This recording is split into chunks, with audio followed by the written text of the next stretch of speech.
کہ ہم نے علم حاصل کیوں نہیں کیا، پھر اس وقت ہم کیا جواب دیں؟ تو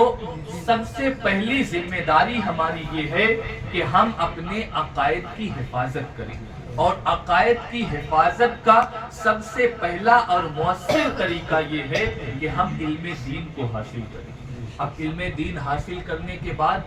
عقائد کی حفاظت کا دوسرا طریقہ، اللہ والوں کی صحبت میں بیٹھے، اللہ والوں کی بارگاہ میں حاضری دیں، اس لیے کہ اللہ والوں کی صحبت، ان کی بارگاہ میں حاضری دینا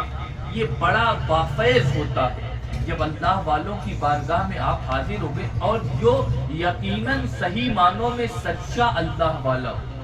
ایسے اللہ والوں کی بارگاہ میں حاضر ہونے سے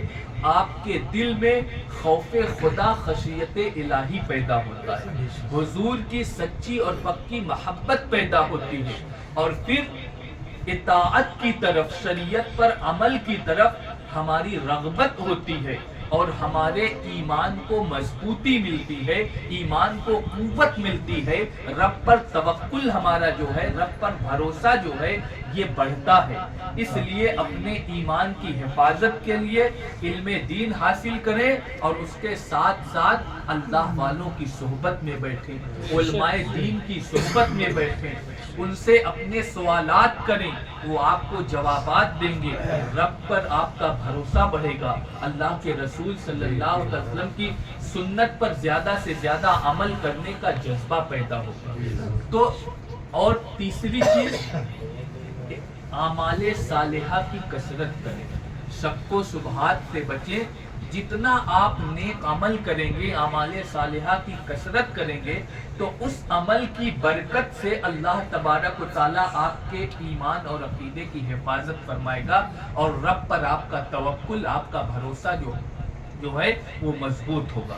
تو بحیثیت ایک مسلمان ہماری سب سے پہلی ذمہ داری ہے کہ ہم اپنے عقائد کی حفاظت کریں، اس لیے کہ عقائد ہی کا تعلق ایمان سے۔ اگر آپ کا عقیدہ خراب ہوا، آج جو آپ اختلافات دیکھ رہے ہیں، لوگ طرح طرح کی باتیں کرتے ہیں کہ وہ بھی تو مسلمان ہیں، ہم بھی تو مسلمان، وہ بھی تو نماز پڑھتے ہیں، کہیں بھی نماز پڑھ لو، اس سے کیا ہوتا ہے؟ یہ اختلاف اعمال کا اختلاف نہیں، یہ عقائد کا اختلاف ہے۔ آپ اندازہ کریں کہ ایک بندہ جو شرابی ہو، جو جواری ہو، اس کے پیچھے کوئی نماز پڑھنے کو تیار نہیں ہوتا، اور یہ شرابی ہو، جواری ہو، گنہگار ہو، اس کا تعلق اعمال سے ہے،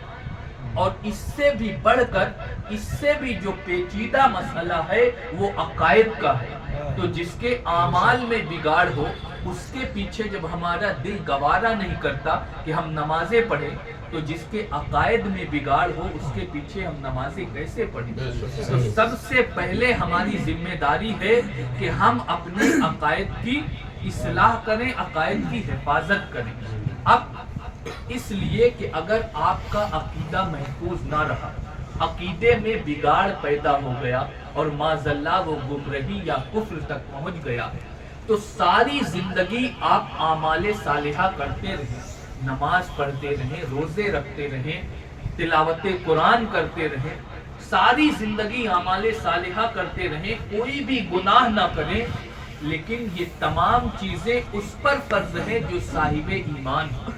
اور صاحب ایمان وہی ہوگا جس کے عقائد درست ہوں گے، عقائد صحیح ہوں گے۔ تو سب سے پہلی ذمہ داری